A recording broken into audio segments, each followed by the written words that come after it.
Subscribe कीजिए BBC media YouTube channel को और दबाइए बेल आइकन को ताकि आपको हमारी वीडियोस मिले सबसे पहले।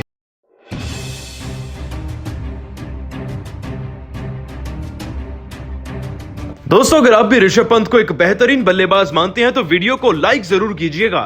दोस्तों, भारत और इंग्लैंड की टीम के बीच में चल रहे पहले टेस्ट मैच के तीसरे दिन के खेल की शुरुआत भले ही भारतीय टीम के खिलाफ थी, लेकिन जाते जाते ऋषभ पंत ने ऐसा काम कर दिया कि पूरे भारत का दिल जीता है। और इसी के साथ साथ ऋषभ पंत ने एक बेहद ही नायाब रिकॉर्ड अपने नाम कर लिया है, जिसे बहुत ही ज्यादा धुरंधर खिलाड़ी कर पाए हैं। इसी के साथ साथ क्या है पहले टेस्ट की सबसे लेटेस्ट अपडेट और तीसरे दिन के खेल की हाईलाइट्स आपको इस वीडियो में बताएंगे, तो दोस्तों अंत तक जरूर बने रहिएगा। दोस्तों, आज तीसरे दिन के खेल की शुरुआत भारतीय टीम के लिए काफी ज्यादा अच्छी थी। 2 विकेट बचे थे इंग्लैंड की टीम के, जो कि जसप्रीत बुमराह और अश्विन ने बड़ी आसानी से अपनी टीम को दिला दिए। लेकिन अभी भारतीय टीम के सामने असली चुनौती थी 578 रनों के लक्ष्य का पीछा करने की। लेकिन भारतीय सलामी जोड़ी के बल्लेबाज यानी कि शुभमन गिल और रोहित शर्मा जब मैदान पर शुरुआत करने आए तो भारतीय टीम के हाथ केवल निराशा लगी। उम्मीद थी कि दोनों खिलाड़ी मैदान पर सेट रहेंगे और कई सेशंस भी खेल जाएंगे, लेकिन रोहित शर्मा तो पारी के तीसरे ही ओवर में कैच आउट हो गए, जिसके बाद प्रेशर शुभमन गिल की बल्लेबाजी में भी महसूस किया जा सकता था। हालांकि दोस्तों, शुभमन गिल बड़े शॉट जरूर खेल रहे थे, लेकिन 10वें ओवर में वह भी 29 रन पर कैच आउट हुए।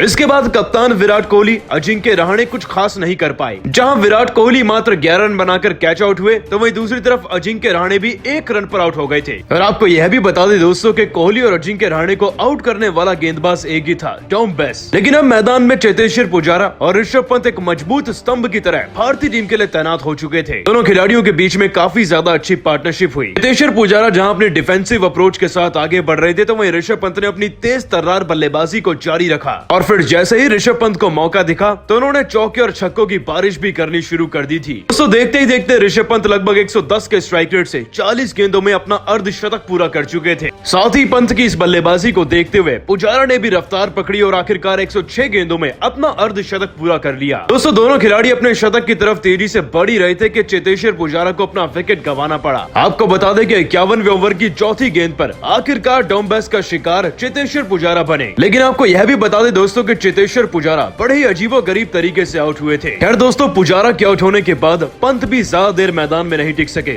91 रन लगाकर वह भी टॉम बेस का शिकार बने और कैच आउट हो गए थे। आगे चलकर वॉशिंगटन सुंदर और अश्विन ने अपनी टीम के लिए विकेट को बचाए रखा। जहां सुंदर ने 33 रन लगाए तो वहीं अश्विन 8 रन बनाकर मौजूद हैं। लेकिन दोस्तों, आपको बता दें कि तीसरे दिन के खेल में पंत की धाकड़ बल्लेबाजी के बाद इंग्लैंड की टीम के कप्तान जॉ रूट बुरी तरीके से बौखला गए हैं। लेकिन कहीं न कहीं पंत की तारीफ भी करते हुए जॉ रूट ने अपना बड़ा बयान दिया, जिसे सुनकर शायद आप भी हैरान हो जाएंगे। तो चलिए आपको बताते हैं कि जॉ रूट ने अपने बयान में पंत के लिए क्या कहा। कि तीसरे दिन के खेल में एक समय पर जब ऋषभ पंत इतनी ताबड़तोड़ बल्लेबाजी करने लगे तो हमें लगा कि शायद ये 578 रनों का लक्ष्य भी भारत के लिए छोटा है। हमारी टीम के गेंदबाजों ने भी अच्छा प्रयास किया, लेकिन एक समय पर ऋषभ पंत उनके ऊपर हावी हो रहे थे। नजरिए में पंत ने वाकई में उम्दा बल्लेबाजी करी, लेकिन हमें यकीन है कि पहले टेस्ट मैच को हमारी टीम जरूर से जीतेगी। दोस्तों, आपको बता दें कि ऋषभ पंत ने 91 रनों की बेहद ताबड़तोड़ पारी खेली, जिसके बाद पूरे विश्व में उनकी जमकर तारीफ हो रही है। 73 पर ही भारत के 4 विकेट गिर गए थे, लेकिन ये ऋषभ पंत ही थे जो कि अपनी टीम को 300 के आसपास ले गए। शायद यही वजह है कि विरोधी टीम के कप्तान जॉ रूट भी ऋषभ पंत की तारीफ के कसीदे पढ़ रहे हैं। लेकिन दोस्तों, ऋषभ पंत की टेस्ट क्रिकेट में इतनी शानदार बल्लेबाजी को देखने के बाद आप सभी को क्या लगता है? ऋषभ पंत को वनडे और T20 में भी मौका देना चाहिए या नहीं? इस बात का जवाब नीचे कमेंट करके जरूर दीजिएगा। लेकिन आपको बता दें कि ऋषभ पंत जब मैदान में बल्लेबाजी कर रहे थे तो खास तौर पर पारी के 32वें ओवर में उन्होंने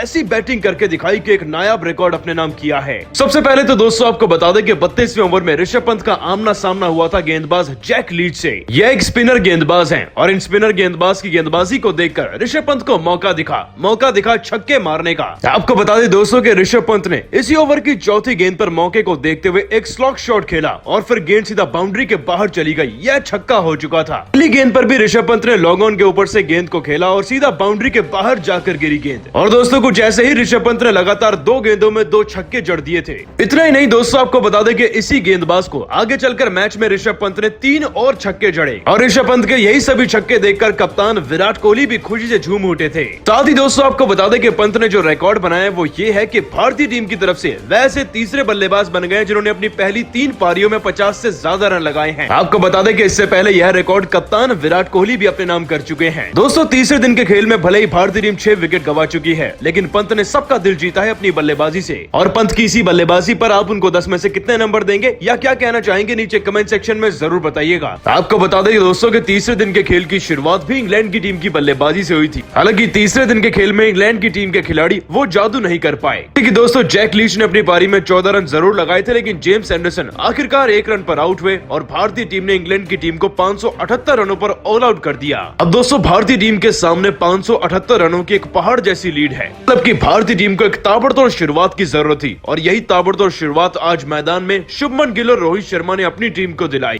आपको बता दें कि अभी पारी का दूसरा ओवर ही डाला जा रहा था जब जोफ्रा आर्चर गेंदबाजी कर रहे थे, लेकिन इसी ओवर की आखिरी गेंद जो कि एक शॉर्ट लेंथ डिलीवरी थी, उस पर शुभमन गिल ने बड़े ही आराम से एक तेज तर्रार शॉट खेला और गेंद डीप मिड विकेट के बीच में से जाकर सीधा बाउंड्री के बाहर गिरी और यह पहला चौका था हमारी इनिंग्स का। और इतना ही नहीं दोस्तों, आपको बता दें कि जब अगले ओवर में भी शुभमन गिल का सामना अनुभवी गेंदबाज जेम्स एंडरसन से हुआ, तब भी उन्होंने कवर ड्राइव शॉट लगाकर गेंद को बाउंड्री के बाहर पहुंचा दिया। शुभमन गिल ने ही लगातार 2 चौके जड़े थे कि अब रोहित शर्मा की बारी आ चुकी थी। आपको बता दें कि चौथा ओवर डालने आए जोफ्रा आर्चर की दूसरी गेंद पर रोहित शर्मा ने अपने अंदाज में गेंद को डीप स्क्वायर लेग की तरफ से सीधा बाउंड्री के बाहर धकेल दिया और देखते ही देखते यह बड़ी आसानी से चौका हो चुका था। दोस्तों भी पारी के 4 ही ओवर हुए थे और भारतीय टीम के खाते में 3 चौके जुड़ चुके थे। हालांकि यही चौका लगाने के बाद रोहित शर्मा अगली ही गेंद पर कैच आउट हो गए। जोफ्रा आर्चर की इस गेंद पर भी रोहित शर्मा बाहर बल्ला निकालकर शॉट खेलना चाहते थे, लेकिन यह गेंद उनके बल्ले का आउटसाइड एज लेकर सीधा जॉस बटलर के हाथों में चली गई और बटलर ने भी इतना आसान सा कैच पकड़ के रोहित शर्मा का विकेट मात्र 6 रन पर अपनी टीम को दिला दिया। लेकिन दोस्तों रोहित शर्मा के विकेट गिरने का असर शायद शुभमन गिल की बल्लेबाजी पर नहीं पड़ा, क्योंकि मैदान पर अब भी वह लगातार चौके जड़ रहे थे।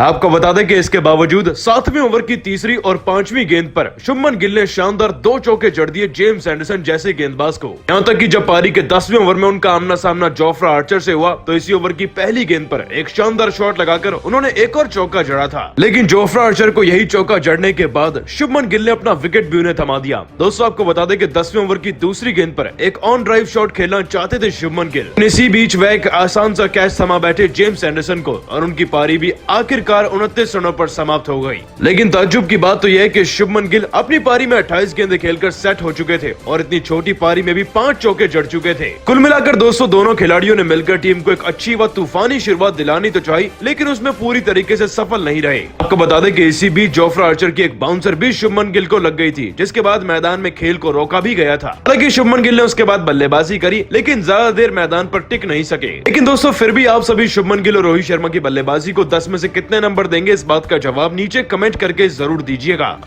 लेकिन आज जैसे ही तीसरे दिन का खेल शुरू हुआ तो मैदान में शुरुआती ओवर्स में ही जसप्रीत बुमराह और रविचंद्रन अश्विन की तूफानी गेंदबाजी हमको देखने को मिली। तीसरे दिन के खेल की शुरुआत जैसे ही हुई तो पारी का 6ठा ओवर डालने के लिए जसप्रीत बुमराह आए थे और उनके एक बहुत ही शानदार इन स्विंग डिलीवरी का शिकार बने डॉम बेस। आपको बता दें कि पारी के 186वें ओवर की तीसरी गेंद बुमराह ने इतनी तेज तर्रार स्विंग डिलीवरी में तब्दील कर दी कि यह गेंद डॉम बेस के पैड के मिडिल वाले हिस्से में जाकर लगी, जिसके बाद अंपायर ने भी बिना समय गंवाए डॉम बेस को क्लियरली एलबीडब्ल्यू करार दिया